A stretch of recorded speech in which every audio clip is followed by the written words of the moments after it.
حقیقی برتری صرف اللہ تعالیٰ کے لیے ہے، تو یہ حق صرف اللہ تعالیٰ کا ہے۔ ہمارے پاس جو بھی چیزیں دی ہیں، جس پر ہم اترارہ ہیں، جس پر ہم دوسروں پر ایک دوسرے پہ بڑائی اپنی جتاتے ہیں، تو وہ کس کی دی ہوئی ہے؟ اللہ تعالیٰ کی، خود کی تو نہیں ہے، لیکن اللہ تعالیٰ کے پاس خود کی ہے۔ اللہ تعالیٰ کا ایک صفاتی نام بھی ہے، المتکبر۔ اللہ تعالیٰ کا صفاتی نام ہے المتکبر، یعنی کہ تمام کی تمام کبریائی اس کے لیے ہے، تمام کی تمام برتری صرف اللہ تعالیٰ کے لیے ہے، تمام کی تمام تعریفیں صرف اللہ تعالیٰ کے لیے ہیں۔ تو انسان کے لیے تکبر کرنا حرام ہے، اور اللہ تعالیٰ کے لیے تکبر کرنا کمال ہے، اس کی اللہ تعالیٰ کی پرفیکشن ہے کہ اس سے اوپر کوئی نہیں ہے، انسان نہیں کہہ سکتا۔ اللہ تعالیٰ کو کسی کی ضرورت نہیں ہے، انسان نہیں کہہ سکتا یہ، اس لیے انسان کے لیے تکبر کرنا حرام ہے، اور وہی اللہ تعالیٰ کا ایک صفاتی نام ہے المتکبر۔ اللہ تعالیٰ کی جو تکبر کی یہ جو صفت ہے نا، اس کی کمال کو شو کرتی ہے۔ اور دوسری اس میں یہی ہے کہ اللہ تعالیٰ وہ کامل ہے، لیکن انسان وہ کامل نہیں ہے، اس کے پاس جو کچھ بھی ہے وہ کسی کا دیا ہوا ہے۔ وہ کس کا دیا ہوا ہے؟ اللہ تعالیٰ کا، لیکن اللہ تعالیٰ پوری طرح کامل ہے اپنے آپ میں، اس کو کسی کی ضرورت نہیں ہے، اس کے پاس جو خوبیاں ہیں وہ خود اپنی اس کی ہیں۔ یہاں پر جو تکبر انسان کے اندر ہوتا ہے، وہ جو اس کے شو ہوتا ہے، سب سے پہلے اس کی چال سے وہ شو ہو جاتا ہے، اس لیے اللہ تعالیٰ نے یہاں پر اس کی چال کا ذکر کیا ہے کہ زمین میں اکڑ کر نہ چلو۔ آپ کسی بھی انسان کو دیکھ کر پہچان لیتے ہیں اس کی چال سے ہی کہ اس کا کیا، اس کا اخلاق ہے، اس کی چال سے پتہ لگ جاتا ہے۔ ایک چورو چکے کی چال آپ دیکھ لیں، ایک شریف آدمی کی آپ چال دیکھ لیں، ایک بدماش کی آپ چال دیکھ لیں، ایک محلے کا جو دادا بنا پھرتا ہے اس کی آپ چال دیکھ لیں، ایک پرائم منسٹر ہے کسی اسٹیٹ کا، اس کی آپ چال دیکھ لیں، تو ہر کسی کی چال سے اس کا اخلاق پتہ لگ جاتا ہے۔ اور اس پہ تو آج کل کمپٹیشن بھی ہوتے ہیں، ریم واک ہوتی ہے فیشن انڈسٹری میں، وہ لڑکیوں کو الگ الگ کپڑے پہنا کر وہ ان کی چال دیکھتے ہیں کہ کون کتنے اچھے طریقے سے چل رہی ہے، تو یہ سب چال میں تکبر ہی تو ہے۔ تو انسان کی چال سے ہی پتہ لگ جاتا ہے اس کا کریکٹر کیا ہے، اس لیے اللہ تعالیٰ نے یہاں پر چال کا ذکر کیا ہے کہ زمین پر اکڑ کرنا چلو، لیکن اس کا اصل مقصد یہ ہے کہ زمین جو اللہ تعالیٰ کی ہے، اس پہ قانون بھی صرف اللہ تعالیٰ کے چلنے چاہیے۔ یہاں پہ آپ اپنی بڑائی نہ بیان کریں، اپنے قانون اس زمین پہ نہ چلائیں، اللہ تعالیٰ نے جو مینیفیسٹو دیا ہے، جو احکام بتائے ہیں، وہ آپ کو نافذ کرنے ہیں۔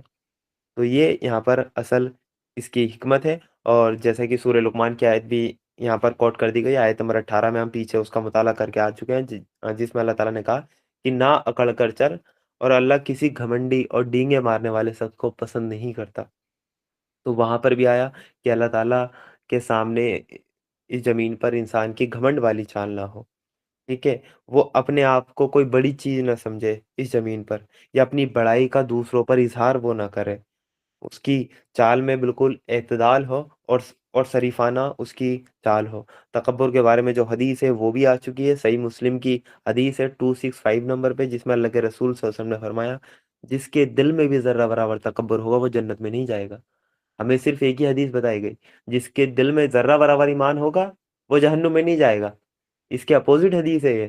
جس کے دل میں ذرہ برابر بھی تکبر ہوگا، ذرہ برابر بھی اپنا اس کا بڑائی کا گھمنڈ ہوگا، اس کے اندر تکبر ہوگا، وہ جنت میں داخل ہی نہیں ہوگا، جنت کی خوشبو بھی وہ نہیں سونگے گا۔ ایک صحابی نے جب یہ حدیث اللہ کے رسول صلی اللہ علیہ وسلم سے سنی، تو انہیں لگا کہ شاید یہ ان کے کچھ ڈاؤٹ تھے، شاید یہ تو کہیں تکبر میں نہیں۔ تو ان صحابی نے اللہ کے رسول صلی اللہ علیہ وسلم سے کہا کہ انسان چاہتا ہے کہ اس کے کپڑے اچھے ہوں، اس کے جوتے اچھے ہوں، یعنی وہ اچھا پہنے، اچھا کھائے، اچھا دکھے۔ تو انہوں نے پوچھا کیا یہ بھی تکبر ہے؟ تو اللہ کے رسول وہ صلی اللہ علیہ وسلم نے فرمایا نہیں، یہ تکبر نہیں ہے، اللہ خود خوبصورت ہے اور خوبصورتی کو پسند کرتا ہے، یہ تکبر میں نہیں آتا۔ اللہ تعالیٰ وہ جمیل ہے اور جمال کو پسند کرتا ہے، اللہ تعالیٰ خوبصورت ہے اور خوبصورتی کو پسند کرتا ہے، انسان اچھا دکھے، اچھے کپڑے پہنے، تو یہ تکبر میں نہیں آتا۔ لیکن پھر اللہ کے رسول صلی اللہ علیہ وسلم نے حدیث میں تکبر کی ایکسپلینیشن دے دی، تکبر کی ڈیفینیشن ہمیں دے دی، جو بندہ بھی اس ڈیفینیشن پہ کھرا اترے گا وہ اس کے اندر تکبر ہوگا۔ ہمیں ایک کرائٹیریا اللہ کے رسول